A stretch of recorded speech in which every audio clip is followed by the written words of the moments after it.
Hello everybody, this is Kate at the Library of Whispers, and today I am going to continue to read chapters from Robert Louis Stevenson's The Strange Case of Dr. Jekyll and Mr. Hyde, and we are going to begin with Incident of the Letter.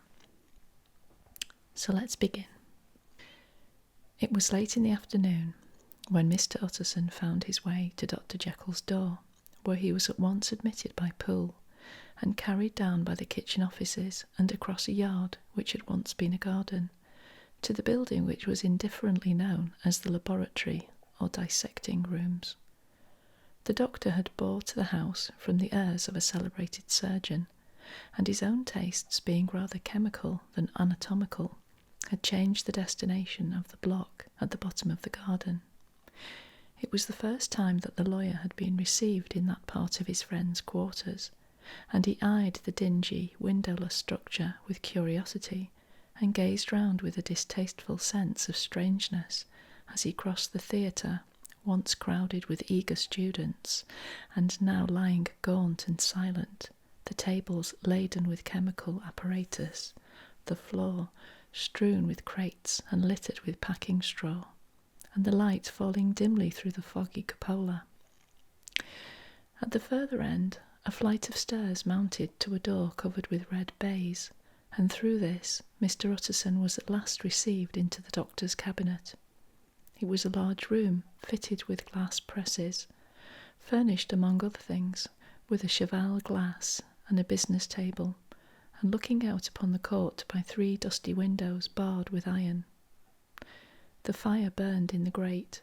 A lamp was set alighted on the chimney shelf, for even in the houses the fog began to lie thickly, and there, close up to the warmth, sat Dr. Jekyll, looking deathly sick.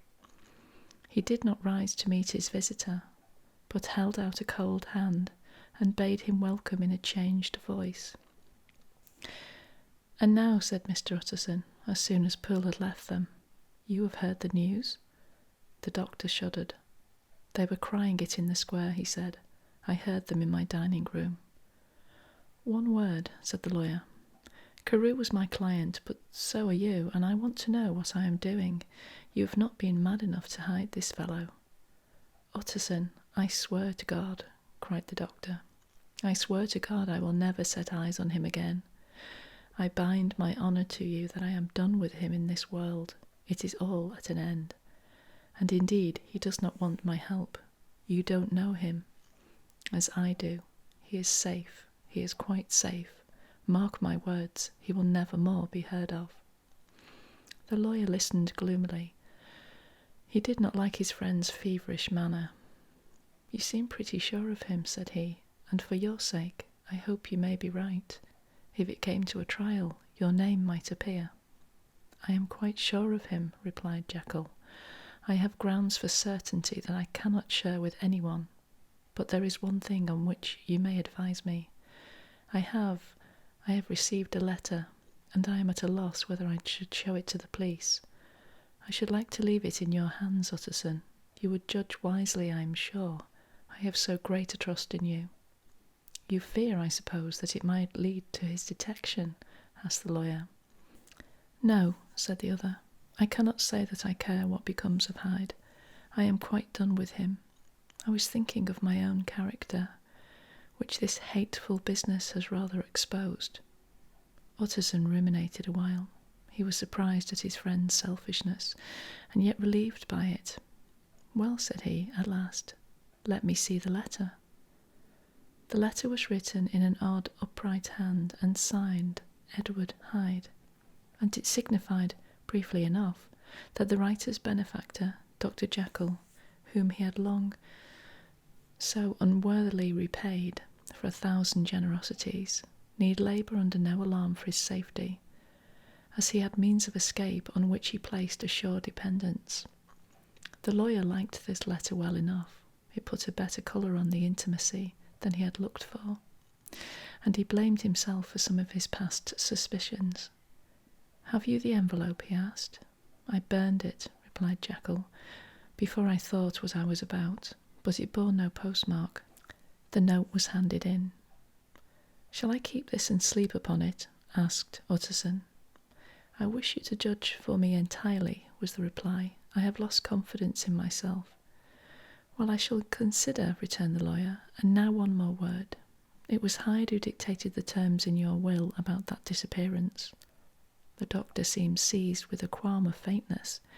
He shut his mouth tight and nodded. "I knew it," said Utterson. "He meant to murder you. You had a fine escape." "I have had what is far more to the purpose," returned the doctor solemnly. "I have had a lesson. Oh God, Utterson, what a lesson I have had!" And he covered his face for a moment with his hands. On his way out, the lawyer stopped and had a word or two with Poole. "By the by," said he, "there was a letter handed in today. What was the messenger like?" But Poole was positive nothing had come except by post, and only circulars by that, he added. This news sent off the visitor with his fears renewed. Plainly the letter had come by the laboratory door. Possibly, indeed, it had been written in the cabinet, and if that was so, it must be differently judged and handled with the more caution. The newsboys, as he went, were crying themselves hoarse along the footways. Special edition, shocking murder of an MP. That was the funeral oration of one friend and client, and he could not help a certain apprehension, lest the good name of another should be sucked down in the eddy of the scandal. It was at least a ticklish decision that he had to make, and self-reliant as he was by habit, he began to cherish a longing for advice. It was not to be directly, but perhaps he thought it might be fished for.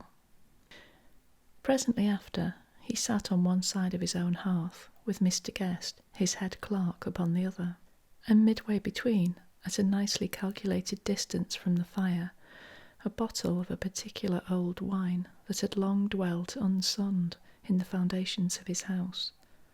The fog still slept on the wing above the drowned city, where the lamps glimmed like carbuncles, and through the muffle and smother of these fallen clouds, the procession of the town's life was still rolling in through the great arteries, with a sound as of a mighty wind.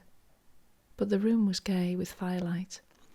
In the bottle the acids were long ago resolved, the imperial dye had softened with time, as the colour grows richer in stained windows, and the glow of hot autumn afternoons on hillside vineyards was ready to be set free and to disperse the fogs of London. Insensibly the lawyer melted.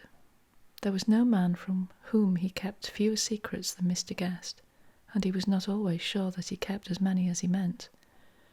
Guest had often been on business to the doctor's. He knew Poole.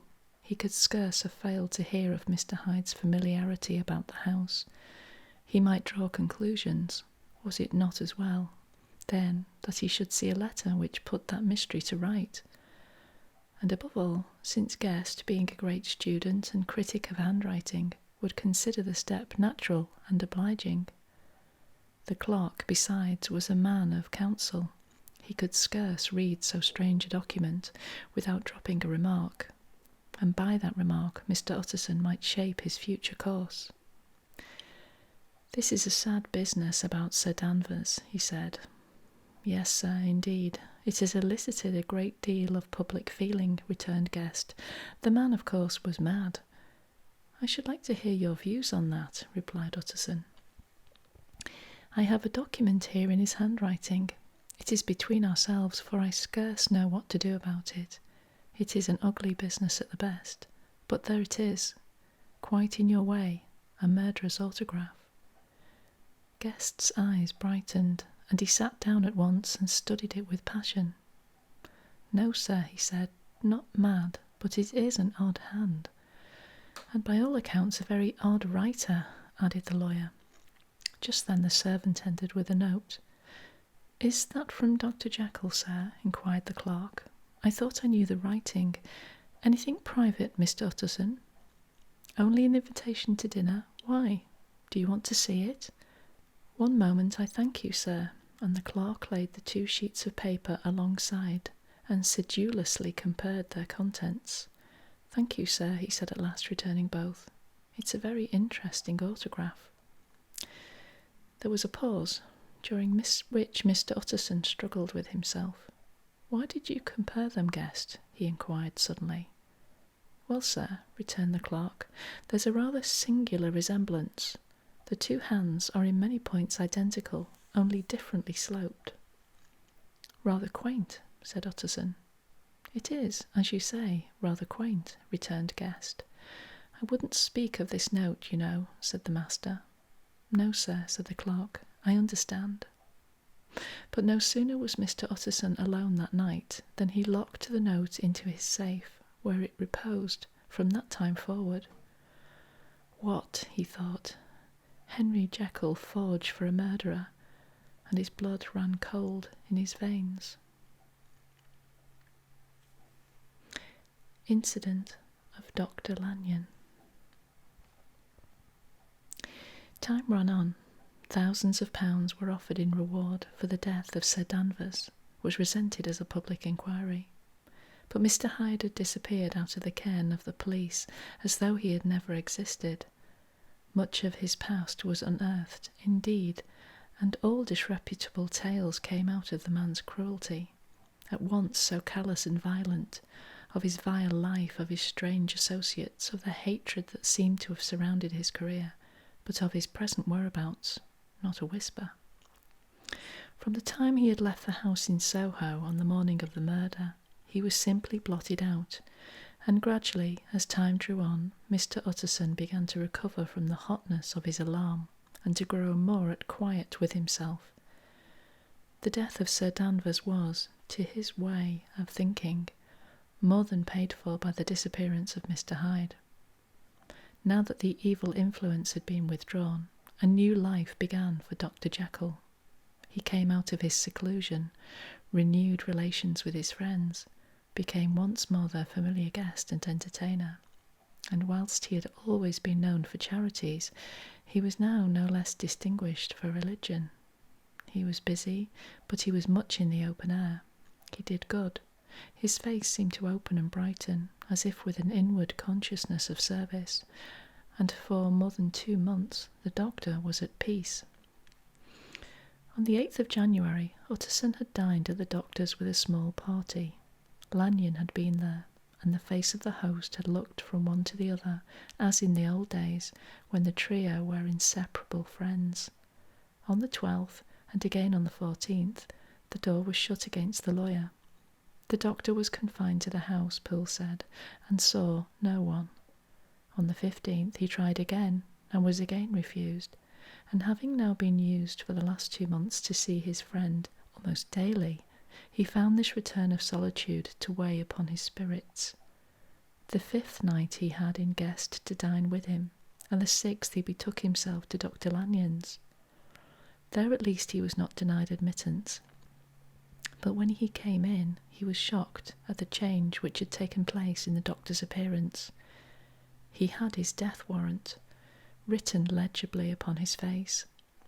The rosy man had grown pale, his flesh had fallen away, he was visibly balder and older, and yet it was not so much these tokens of a swift physical decay that arrested the lawyer's notice, as a look in the eye and quality of manner that seemed to testify to some deep-seated terror of the mind. It was unlikely that the doctor should fear death, and yet that was what Utterson was tempted to suspect. Yes, he thought, he is a doctor. He must know his own state, and that his days are counted, and the knowledge is more than he can bear. And yet, when Utterson remarked on his ill looks, it was with an air of great firmness that Lanyon declared himself a doomed man. "I have had a shock," he said, "and I shall never recover. It is a question of weeks. Well, life has been pleasant. I liked it, yes, sir, I used to like it. I sometimes think if we knew all, we should be more glad to get away." "Jekyll is ill too," observed Utterson. "Have you seen him?" But Lanyon's face changed, and he held up a trembling hand. "I wish to see or hear no more of Dr. Jekyll," he said in a loud and steady voice. "I am quite done with that person, and I beg that you will spare me any allusion to one whom I regard as dead." Tut, tut, said Mr. Utterson, and then, after a considerable pause, "Can't I do anything?" he inquired. "We are 3 very old friends, Lanyon. We shall not live to make others." "Nothing can be done," returned Lanyon. "Ask himself." "He will not see me," said the lawyer. "I am not surprised at that," was the reply. "Some day, Utterson, after I am dead, you may perhaps come to learn the right and wrong of this. I cannot tell you. And in the meantime, if you can sit and talk with me of other things, for God's sake, stay and do so. But if you cannot keep clear of this accursed topic, then in God's name, go, for I cannot bear it." As soon as he got home, Utterson sat down and wrote to Jekyll, complaining of his exclusion from the house, and asking the cause of this unhappy break with Lanyon, and the next day brought him a long answer, often very pathetically worded and sometimes darkly mysterious in drift. The quarrel with Lanyon was incurable. "I do not blame our old friend," Jekyll wrote, "but I share his view that we must never meet. I mean, from henceforth, to lead a life of extreme seclusion. You must not be surprised, nor must you doubt my friendship, if my door is often shut to you. You must suffer me to go my own dark way. I have brought on myself a punishment and a danger that I cannot name. If I am the chief of sinners, I am the chief of sufferers also.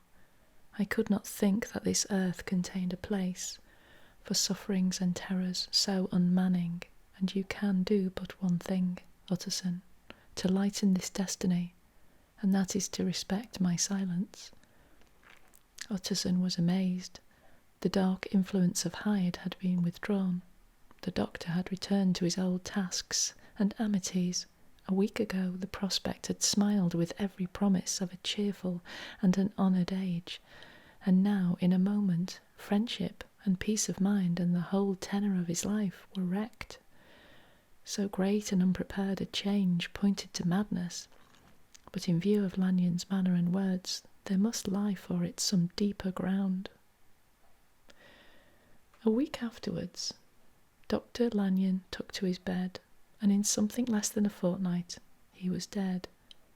The night after the funeral, at which he had been sadly affected, Utterson locked the door of his business room, and sitting there by the light of a melancholy candle, drew out and set before him an envelope addressed by the hand and sealed with the seal of his dead friend. "Private, for the hands of G. J. Utterson alone, and in case of his predecease, to be destroyed unread." So it was emphatically superscribed, and the lawyer dreaded to behold the contents. "I have buried one friend today," he thought. "What if this should cost me another?" And then he condemned the fear as a disloyalty, and broke the seal. Within there was another enclosure, likewise sealed, and marked upon the cover as "not to be opened till the death or disappearance of Dr. Henry Jekyll." Utterson could not trust his eyes. Yes, it was disappearance, here again, as in the mad will which had long ago restored to its author. Here again were the idea of a disappearance and the name of Henry Jekyll bracketed. But in the will, that idea had sprung from the sinister suggestion of the man Hyde, and it was set there with a purpose all too plain and horrible. Written by the hand of Lanyon, what should it mean? A great curiosity came on the trustee to disregard the prohibition and dive at once to the bottom of these mysteries. But professional honour and faith to his dead friend were stringent obligations, and the packet slept in the inmost corner of his private safe. It is one thing to mortify curiosity, another to conquer it, and it may be doubted if, from that day forth, Utterson desired the society of his surviving friend with the same eagerness.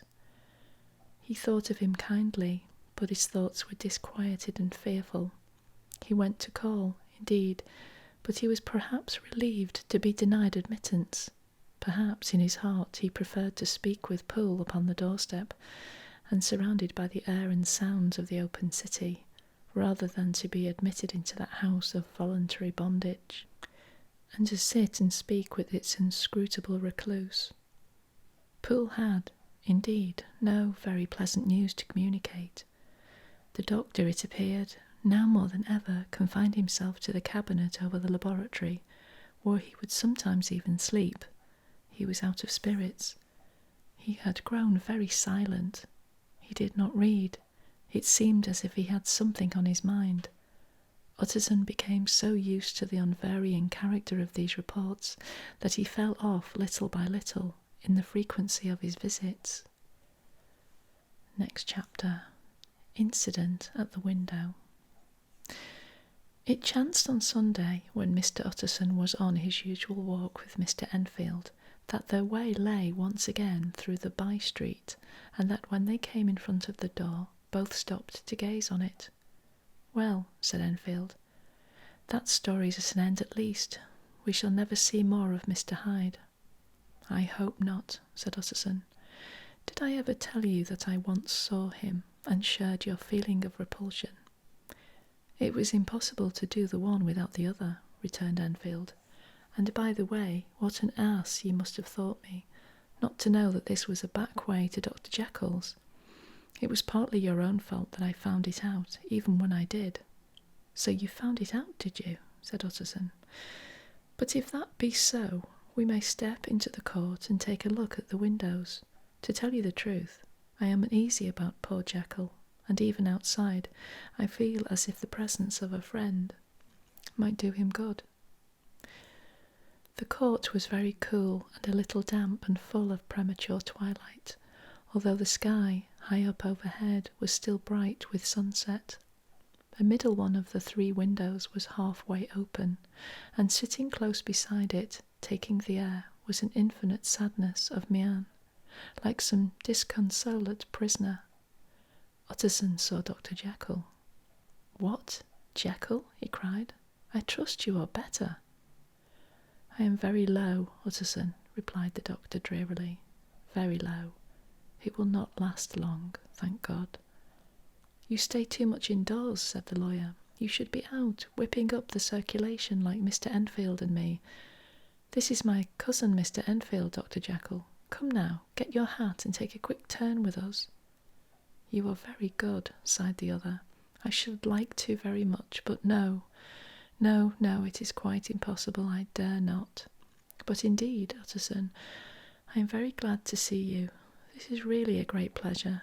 I would ask you and Mr. Enfield up, but the place is really not fit." "Why then," said the lawyer good-naturedly, "the best thing we can do is to stay down here and speak with you from where you are." "That is just what I was about to venture to propose," returned the doctor with a smile. But the words were hardly uttered before the smile was struck out of his face and succeeded by an expression of such abject terror and despair as froze the very blood of the 2 gentlemen below. They saw it, but for a glimpse, for the window was instantly thrust down, but that glimpse had been sufficient, and they turned and left the court without a word. In silence, too, they traversed the by-street, and it was not until they had come into a neighbouring thoroughfare, where even upon a Sunday there were still some stirrings of life, that Mr. Utterson at last turned and looked at his companion. They were both pale, and there was an answering horror in their eyes. God forgive us, said Mr. Utterson. But Mr. Enfield only nodded his head very seriously, and walked on once more in silence. The last night. Mr. Utterson was sitting by his fireside one evening after dinner, when he was surprised to receive a visit from Poole. "Bless me, Poole, what brings you here?" he cried, and then taking a second look at him. "What ails you?" he added. "Is the doctor ill?" "Mr. Utterson," said the man, "there is something wrong." "Take a seat, and here is a glass of wine for you," said the lawyer. "Now, take your time, and tell me plainly what you want." "You know the doctor's ways, sir," replied Poole, "and how he shuts himself up." "Well, he's shut up again in the cabinet, and I don't like it, sir. I wish I may die if I like it. Mr. Utterson, sir, I am afraid. Now, my good man, said the lawyer, be explicit. What are you afraid of? I've been afraid for about a week, returned Poole doggedly, disregarding the question, and I can bear it no more. The man's appearance amply bore out his words.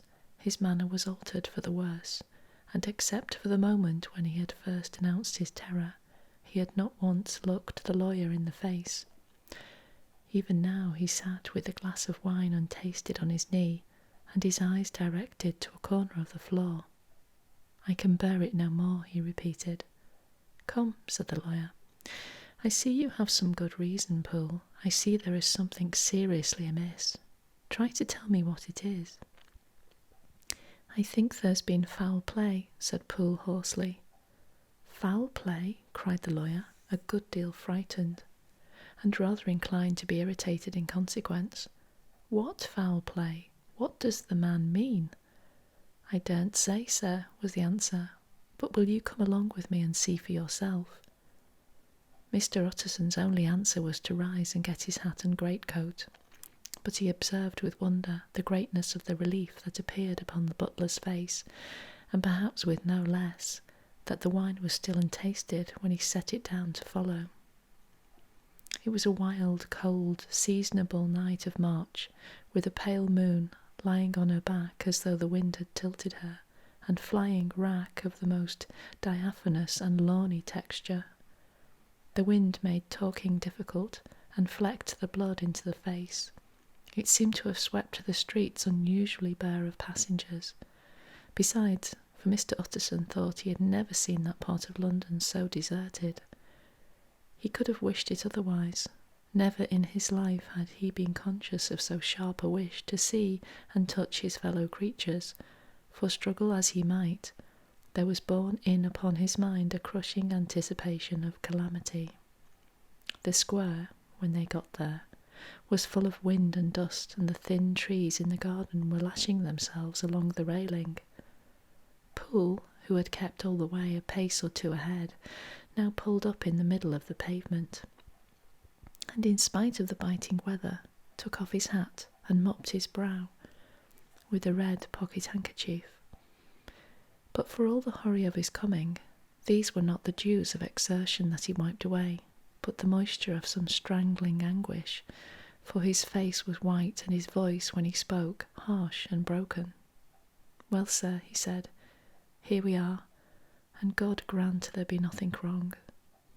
Amen, Poole, said the lawyer. Therefore the servant knocked in a very guarded manner. The door was opened on the chain, and a voice asked from within, Is that you, Poole? It's all right, said Poole. Open the door. The hall, when they entered it, was brightly lighted. The fire was built high, and about the hearth the whole of the servants, men and women, stood huddled together like a flock of sheep. At the sight of Mr. Utterson, the housemaid broke into hysterical whimpering, and the cook, crying out, Bless God, it's Mr. Utterson, ran forward as if to take him in her arms. What? Are you all here? Said the lawyer peevishly. Very irregular, very unseemly. Your master would be far from pleased. They're all afraid, said Poole. Blank silence followed, no one protesting. Only the maid lifted her voice and now wept loudly. Hold your tongue, Poole said to her, with a ferocity of accent that testified to his own jangled nerves, and indeed, when the girl had so suddenly raised to the note of her lamentation, they had all started and turned towards the inner door with faces of dreadful expectation. And now, continued the butler, addressing the knife boy, reach me a candle, and we'll get this through hands at once. And then he begged Mr. Utterson to follow him, and led the way to the back garden. Now, sir, said he, you come as gently as you can. I want you to hear, and I don't want you to be heard. And see here, sir, if by any chance he was to ask you in, don't go. Mr. Utterson's nerves at this unlooked-for termination gave a jerk that nearly threw him from his balance. But he recollected his courage and followed the butler into the laboratory building, through the surgical theatre, with its lumber of crates and bottles, to the foot of the stair. Here Poole motioned him to stand on one side and listen, while he himself, setting down the candle and making a great and obvious call on his resolution, mounted the steps, and knocked with a somewhat uncertain hand on the red baize of the cabinet door. "Mr. Utterson, sir, asking to see you," he called, and even as he did, once more violently signed to the lawyer to give ear. A voice answered from within. "Tell him I cannot see anyone," it said complainingly. "Thank you, sir," said Poole, with a note of something like triumph in his voice, and taking up his candle, he led Mr. Utterson back across the yard and into the great kitchen, where the fire was out and the beetles were leaping on the floor. "Sir," he said, looking Mr. Utterson in the eyes, "was that my master's voice?" "It seems much changed," replied the lawyer, very pale, but giving look for look. "Changed? Well, yes, I think so," said the butler. "Have I been 20 years in this man's house to be deceived about his voice?" "No, sir, master's made away with. He was made away with 8 days ago, when we heard him cry out upon the name of God, and who's in there instead of him, and why it stays there is a thing that cries to heaven, Mr. Utterson." "This is a very strange tale, Poole. This is rather a wild tale, my man," said Mr. Utterson, biting his tongue. "Suppose it were as you suppose. Supposing Dr. Jekyll to have been, well, murdered, what could induce the murderer to stay? That won't hold water. It doesn't commend itself to reason." "Well, Mr. Utterson, you are a hard man to satisfy, but I'll do it yet," said Poole. "All this last week, you must know, him or it, whatever it is that lives in that cabinet, has been crying night and day for some sort of medicine, and cannot get it to his mind. It was sometimes his way, the master's that is, to write his orders on a sheet of paper and throw it on the stair. We've had nothing else this week back, nothing but papers and a closed door, and the very meals left there to be smuggled in when nobody was looking. Well, sir, every day, aye, and twice and thrice in the same day, there have been orders and complaints, and I have been sent flying to all the wholesale chemists in town. Every time I brought the stuff back, there would be another paper telling me to return it because it was not pure, and another order to a different firm. This drug is wanted, bitter bad, sir, whatever for." "Have you any of these papers?" asked Mr. Utterson. Poole felt in his pocket and handed out a crumpled note, which the lawyer, bending nearer to the candle, carefully examined. Its contents ran thus: "Dr. Jekyll presents his compliments to Messrs. Moore. He assures them that their last sample is impure and quite useless for his present purpose, in the year 18. Dr. J. purchased a somewhat large quantity from Messrs. M. He now begs them to search with most sedulous care, and should any of the same quality be left, forward it to him at once. Expense is no consideration."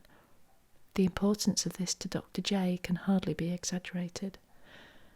So far the letter had run composedly enough, but here, with a sudden splutter of the pen, the writer's emotion had broken loose. "For God's sake," he added, "find me some of the old."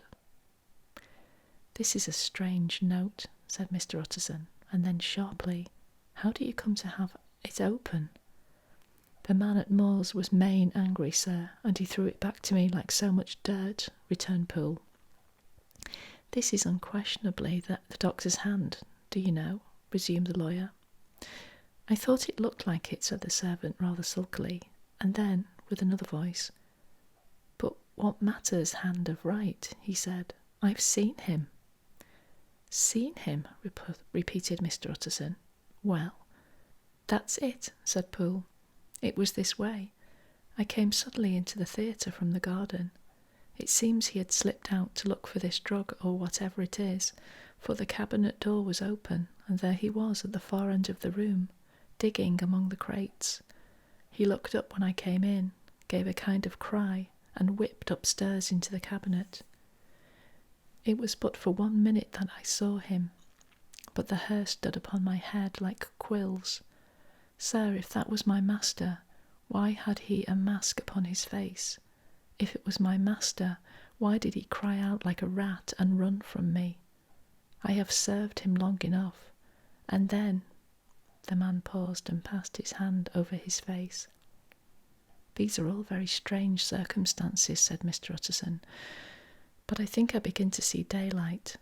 Your master, Poole, is plainly seized with one of those maladies that both torture and deform the sufferer.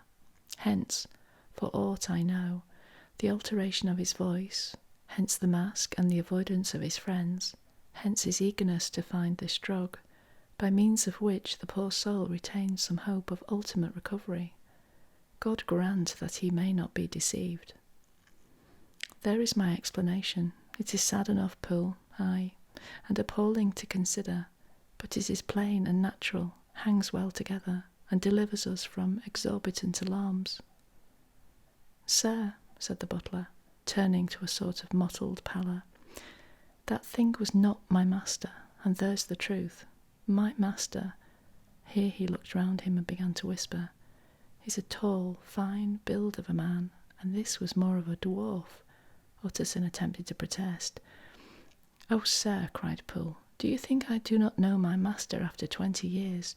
Do you think I do not know where his head comes to in the cabinet door, where I saw him every morning of my life? No, sir, that thing in the mask was never Dr. Jekyll. God knows what it was, but it was never Dr. Jekyll, and it is the belief of my heart that there was murder done. Poole, replied the lawyer, if you say that, it will become my duty to make certain. Much as I desire to spare your master's feelings, much as I am puzzled by this note, which seems to prove him to be still alive, I shall consider it my duty to break in that door. Ah, Mr. Utterson, that's talking, cried the butler. And now comes the second question, resumed Utterson. Who is going to do it? Why, you and me, sir, was the undaunted reply. That's very well said, returned the lawyer, and whatever comes of it, I shall make it my business to see you are no loser. There is an axe in the theatre, continued Poole, and you might take the kitchen poker for yourself. The lawyer took that rude but weighty instrument into his hand and balanced it. Do you know, Poole, he said, looking up, that you and I are about to place ourselves in a position of some peril? You may say so, sir, indeed, returned the butler. It is well, then, that we should be frank, said the other. We both think more than we have said.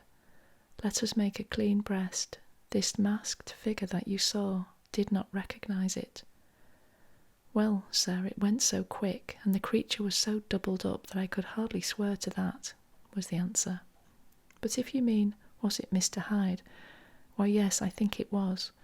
You see, it was much of the same bigness, and it had the same quick, light way with it, and then who else could have got in by the laboratory door? You have not forgot, sir, that at the time of the murder he had still the key with him. But that's not all. I don't know, Mr. Utterson, if you ever met this Mr. Hyde. Yes, said the lawyer, I once spoke with him. Then you must know as well as the rest of us that there was something queer about that gentleman, something that gave a man a turn. I don't know rightly how to say it, sir, beyond this, that you felt in your marrow, kind of cold and thin. I own I felt something of what you describe, said Mr. Utterson. Quite so, sir, returned Poole, when that masked thing like a monkey jumped from among the chemicals and whipped into the cabinet. It went down my spine like ice. Oh, I know it's not evidence, Mr. Utterson. I'm book-learned enough for that, but a man has his feelings, and I give you my Bible word, it was Mr. Hyde. I own I felt something of what you describe, said Mr. Utterson. Quite so, returned Poole. Well, when that masked thing like a monkey jumped from among the chemicals and whipped into the cabinet, it went down my spine like ice. Oh, I know it's not evidence, Mr. Utterson. I'm book-learned. Aye, said the lawyer. My fears incline to the same point. Evil I fear, Founded, evil was sure to come of that connection. Aye, truly I believe you. I believe poor Harry is killed, and I believe his murderer, for what purpose, God alone can tell, is still lurking in his victim's room. Well, let our name be Vengeance. Call Bradshaw. The footman came at the summons, very white and nervous. Put yourself together, Bradshaw, said the lawyer. This suspense, I know, is telling upon all of you, but it is now our intention to make an end of it. Poole here and I are going to force our way into the cabinet. If all is well, my shoulders are broad enough to bear the blame. Meanwhile, lest anything should really be amiss, or any malefactor seek to escape by the back, you and the boy must go round the corner with a pair of good sticks and take your post at the laboratory door. We give you 10 minutes to get your stations. As Bradshaw left, the lawyer looked at his watch.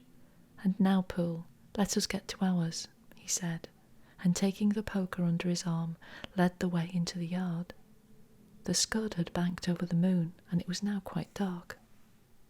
The wind, which only broke in puffs and draughts into that deep well of building, tossed the light of the candle to and fro about their steps, until they came into the shelter of the theatre, where they sat down silently to wait. London hummed solemnly all around, but nearer at hand the stillness was only broken by the sounds of a footfall moving to and fro along the cabinet floor. So it will walk all day, sir, whispered Poole. Aye, and the better part of the night. Only when a new sample comes from the chemist, there's a bit of a break. Ah, it's an ill conscience that's such an enemy to rest. Ah, sir, there's blood foully shed in every step of it. But hark again, a little closer. Put your heart in your ears, Mr. Utterson, and tell me, is that the doctor's foot? The steps fell lightly and oddly with a certain swing, for all they went so slowly. It was different indeed from the heavy creaking tread of Henry Jekyll. Utterson sighed. Is there never anything else? He asked. Poole nodded. Once, he said. Once I heard it weeping. Weeping? How that? Said the lawyer, conscious of a sudden chill of horror. Weeping like a woman or a lost soul, said the butler. I came away with that upon my heart that I could have wept too. But now the 10 minutes drew to an end. Poole disinterred the axe from under a stack of packing straw. The candle was set upon the nearest table to light them to the attack, and they drew near with bated breath to where that patient foot was still going up and down in the quiet of the night. Jekyll, cried Utterson with a loud voice, I demand to see you. He paused a moment, but there came no reply. I give you fair warning. Our suspicions are aroused, and I must and shall see you, he resumed, if not by fair means, then by foul, if not of your consent, then by brute force. Utterson, said the voice, for God's sake have mercy. Ah, that's not Jekyll's voice, it's Hyde's, cried Utterson. Down with the door, Poole. Poole swung the axe over his shoulder. The blow shook the building, and the red baize door leapt against the lock and hinges. A dismal screech, as of mere animal terror, rang from the cabinet. Up went the axe again, and again the panels crashed and the frame bounded. 4 times the blow fell, but the wood was tough, and the fittings were of excellent workmanship. And it was not until the 5th that the lock burst and the wreck of the door fell inwards on the carpet. The besiegers, appalled by their own riot and the stillness that had succeeded, stood back a little and peered in. There lay the cabinet before their eyes in the quiet lamplight, a good fire glowing and chattering on the hearth, the kettle singing its thin strain, a drawer or two open, papers neatly set forth on the business table, and nearer the fire the things laid out for tea, the quietest room, you would have said, and, but for the glazed presses full of chemicals, the most commonplace that night in London. Right in the middle there lay the body of a man, sorely contorted and still twitching. They drew near on tiptoe, turned it on its back, and beheld the face of Edward Hyde. He was dressed in clothes far too large for him, clothes of the doctor's bigness. The cords of his face still moved with a semblance of life, but life was quite gone, and by the crushed phial in the hand and the strong smell of kernels that hung upon the air, Utterson knew that he was looking on the body of a self-destroyer.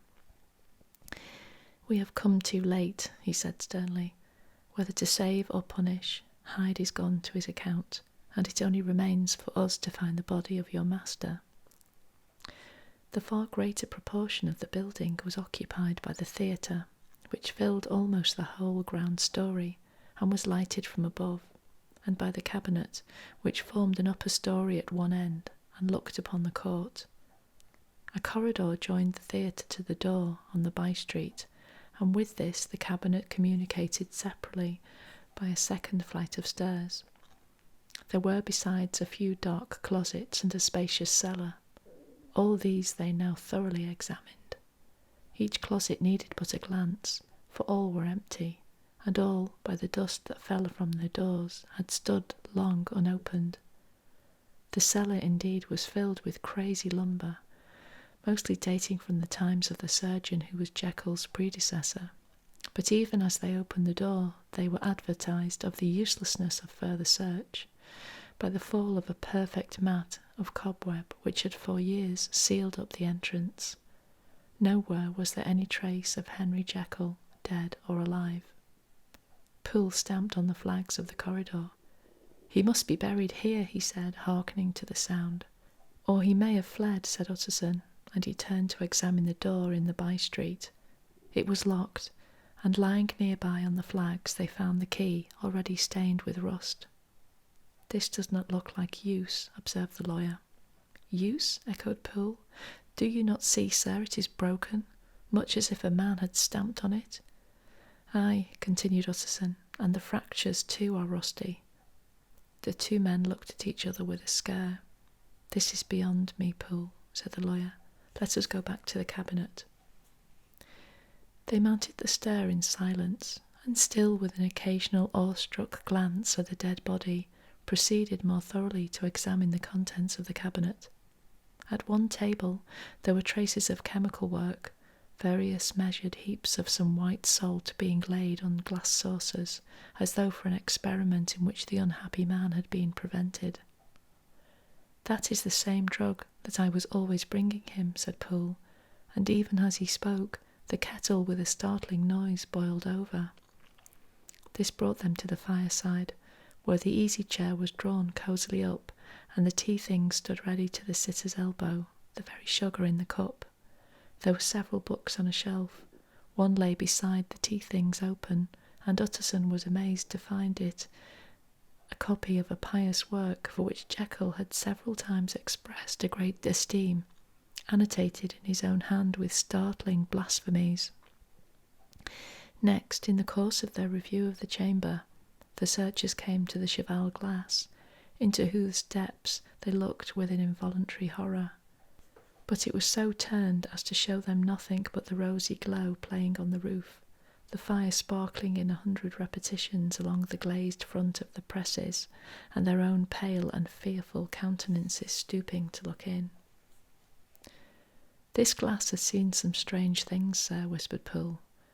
"And surely none stranger than itself," echoed the lawyer in the same tones. "For what did Jekyll—" He caught himself up at the word with a start, and then, conquering the weakness, "What could Jekyll want with it?" he said. "You may say that," said Poole. Next they turned to the business table. On the desk, among the neat array of papers, a large envelope was uppermost, and bore in the doctor's hand the name of Mr. Utterson. The lawyer unsealed it, and several enclosures fell to the floor. The first was a will, drawn in the same eccentric terms as the one which he had returned 6 months before, to serve as a testament in case of death, and as a deed of gift in case of disappearance. But in place of the name of Edward Hyde, the lawyer, with indescribable amazement, read the name of Gabriel John Utterson. He looked at Poole, and then back at the paper, and last of all at the dead malefactor stretched upon the carpet. "My head goes round," he said. He has been all these days in possession. He had no cause to like me. He must have raged to see himself displaced, and he has not destroyed this document. He caught up the next paper. It was a brief note in the doctor's hand and dated at the top. "Oh, Poole," the lawyer cried, "he was alive and here this day. He cannot have been disposed of in so short a space. He must be still alive. He must have fled. And then, why fled, and how? And in that case, can we venture to declare this suicide? Oh, we must be careful. I foresee that we may yet involve your master in some dire catastrophe." "Why don't you read it, sir?" asked Poole. "Because I fear," replied the lawyer solemnly. "God grant I have no cause for it." And with that he brought the paper to his eyes and read as follows: "My dear Utterson, when this shall fall into your hands, I shall have disappeared. Under what circumstances I have not the penetration to foresee, but my instinct and all the circumstances of my nameless situation tell me that the end is sure and must be early. Go then, and first read the narrative which Lanyon warned me he was to place in your hands, and if you care to hear more, turn to the confession of your unworthy and unhappy friend, Henry Jekyll." "There was a third enclosure?" asked Utterson. "Here, sir," said Poole, and gave into his hands a considerable packet sealed in several places. The lawyer put it in his pocket. "I would say nothing of this paper. If your master has fled or is dead, we may at least save his credit. It is now 10. I must go home and read these documents in quiet, but I shall be back before midnight, when we shall send for the police." They went out, locking the door of the theatre behind them, and Utterson, once more leaving the servants gathered about the fire in the hall, trudged back to his office to read the 2 narratives in which this mystery was now to be explained. So we shall end there, and I will finish The Strange Case of Dr. Jekyll and Mr. Hyde in another video very soon. Thank you so much for joining me. This is Kate of the Library Whispers saying bye-bye for now. Bye-bye.